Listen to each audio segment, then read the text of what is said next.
L'armée arabe syrienne poursuit sa progression à Mleha dans la campagne de Damas et à Leïramoun à Alep après avoir éliminé des dizaines de terroristes.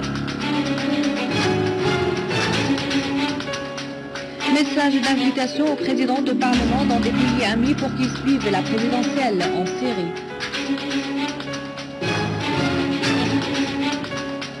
Début des activités du Festival central de l'enfance organisé par l'organisation des pionniers d'El-Ba'as avec la participation de près de 7000 enfants.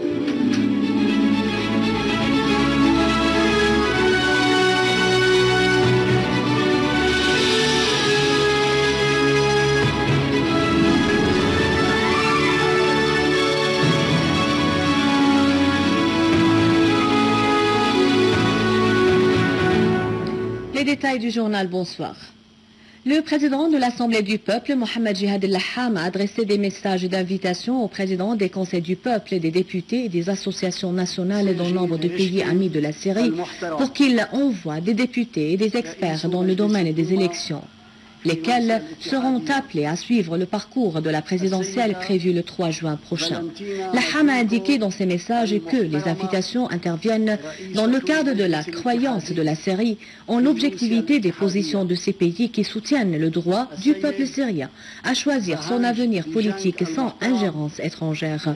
Il a fait noter que ce processus démocratique libre et compétitif effectué pour la première fois en Syrie se déroule à l'ombre d'une guerre politique et médiatique systématique et déclenchée contre la Syrie par des pays et des institutions occidentales et arabes depuis 3 ans dans le cadre du plan de destruction de la Syrie. Laham a apprécié les positions des pays amis qui avaient soutenu l'unité et la souveraineté de la Syrie et ont refusé de faire partie du terrorisme international takfiriste qui vise la Syrie. Il a demandé aux pays invités d'envoyer des listes définitives des participants pour que soient assurés les dispositifs logistiques de leur accueil. La Cour suprême constitutionnelle a annoncé avoir approuvé les dépôts de candidature au poste du président de la République arabe syrienne déposés par messieurs Maher Abdelhafiz Hajjar, Hassan Abdallah Nouri et Bachar Hafez al-Assad. Les autres dépôts de candidature ont été rejetés pour n'avoir pas rempli les conditions constitutionnelles, a fait noter la Cour. Lisant une déclaration de la Cour, son porte-parole Majid Khadra a indiqué que l'Assemblée du peuple, après avoir révisé les dépôts de candidature ainsi que les approbations des députés pour ces dépôts, et ceci lors des séances tenues les vendredis, samedis et dimanches derniers, annonce avoir approuvé les 3 candidatures de Maher Hajjar, Hassan Nouri et Bachar el-Assad. Les personnes dont les demandes de candidature ont été rejetées ont le droit de faire recours auprès de la Cour suprême constitutionnelle pendant 3 jours à partir d'aujourd'hui, a indiqué Khadra. Au nom de la Cour, il a appelé les partisans des 3 candidats à ne pas faire aucune activité propagande ou manifestation avant l'annonce définitive des candidatures approuvées. Des unités de l'armée arabe syrienne ont avancé dans la localité d'El Mleha, exécuté des opérations intensives à Al-Ghouta Est dans la campagne de Damas. Le correspondant de la télévision syrienne a indiqué que des unités de l'armée arabe syrienne ont continué la traque des gangs des terroristes dans la localité d'El Mleha à Al-Ghouta Est et a abattu 13 terroristes dont la majorité étaient des mercenaires de nationalité étrangère. Parmi les terroristes tués figuraient les 2 Tunisiens, Belqasem Fakouchi et Ahmed Ben Jadid. À Jobar, une autre unité de l'armée arabe syrienne a détruit un quartier général des chefs des groupes terroristes armés, liquidant plus de 20 terroristes de la soi-disant Union islamique de Anjad al-Sham. Dans la campagne de Homs, les services spécialisés se sont accrochés avec un groupe terroriste armé qui tentait de planter des engins explosifs sur la route Homs-Palmyre dans la région Al-Bayrat Al-Gharbiya, éliminant 2 de ces éléments, blessant d'autres et confisquant leurs outils criminels.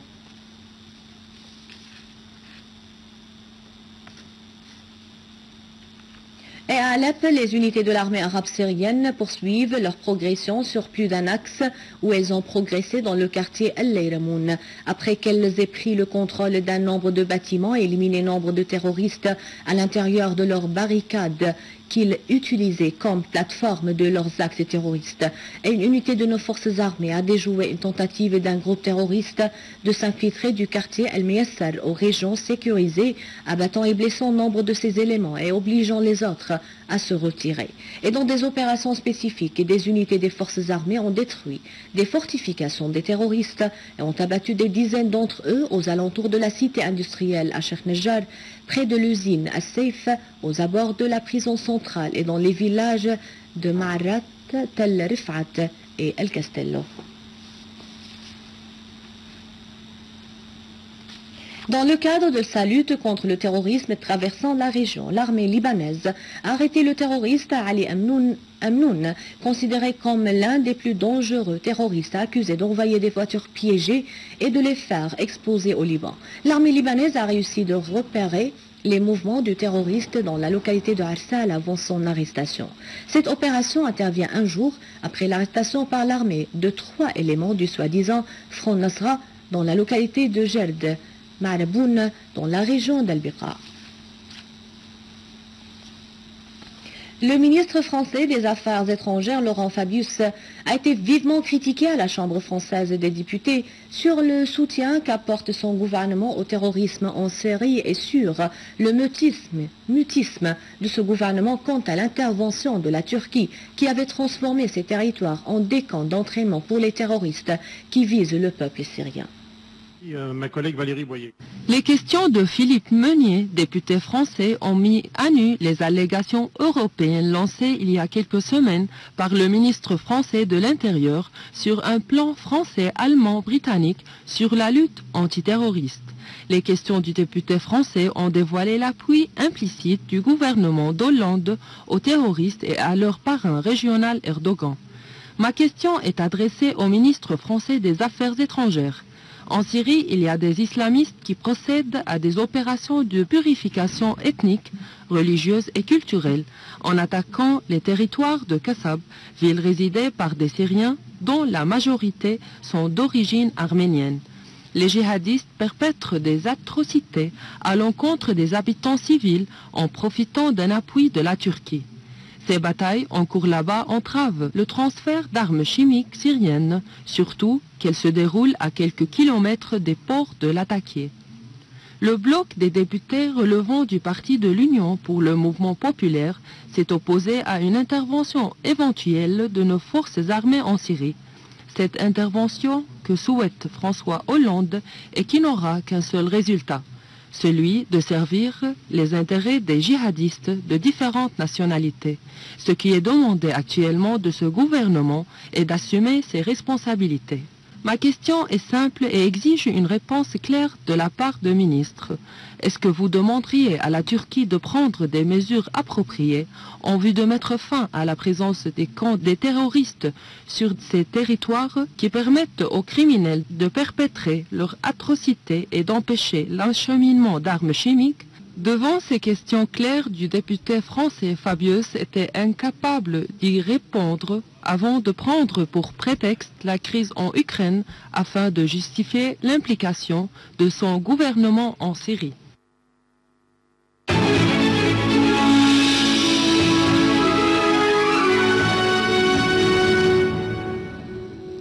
Le complexe sacré de l'église syriaque orthodoxe, à l'occasion du 40e jour du décès de sa sainteté, le patriarche Mar Ignatios Zakka Ier Ayouaz, a tenu une messe et une prière pour le repos de son âme dans la cathédrale Saint-Georges à Damas.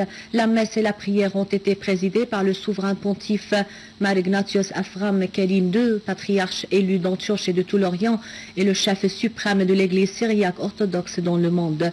Sa sainteté, le patriarche Afram de Karim, a affirmé que le patriarche défunt s'est consacré à l'éducation spirituelle des moines et il a servi l'Église de toute sa force, prouvant qu'il est une capitaine sage. Et lorsqu'il a rendu son âme, il a remis ses responsabilités ayant la conscience tranquille, car il accomplit le message dans la glorification du Seigneur et dans le service de l'homme, laissant un grand héritage spirituel et intellectuel et un amour dans le cœur de tous. Sa sainteté, le patriarche a invoqué le Seigneur, qu'il soit l'âme du défunt et qui lui permettent personnellement de servir l'Église, de vulgariser la foi et de se sauver la Syrie de l'épreuve qu'elle traverse. Le patriarche a mis l'accent sur l'attachement des Syriens à leur terre et leur insistance à la défendre face au complot qui la vise, invoquant le Seigneur de la protéger ainsi que son peuple et qu'il rétablisse la sécurité et la paix à sa terre.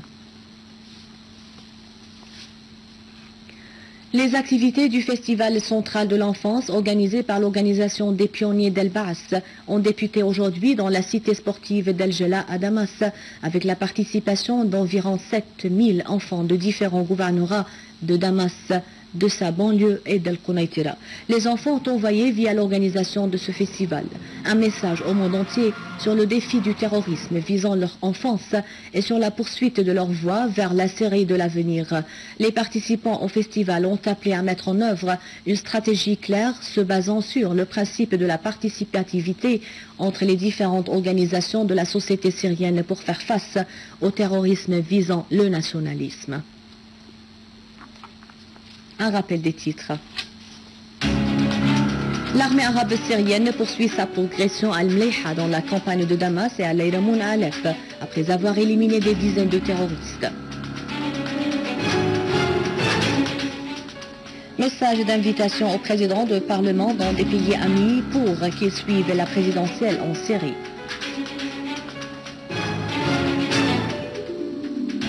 Début des activités du Festival central de l'enfance organisé par l'organisation des pionniers d'El-Baas avec la participation de près de 7000 enfants.